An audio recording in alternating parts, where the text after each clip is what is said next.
lo vamos a conectar. Vean al momento de trabajar ¿Lo oyen? ¿Lo oyeron? Ahí va otra vez, miren. ¿Qué pasa con esto? Y vean el otro. Ahí está, miren, vean la diferencia.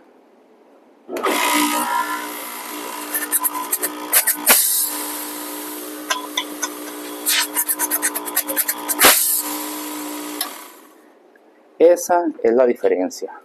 Internamente, mecánicamente está pegado y está trabajando mecánicamente y electrónicamente bien. Nada más electrónicamente, sus bobinas, todo eso puede estar trabajando, pero el compresor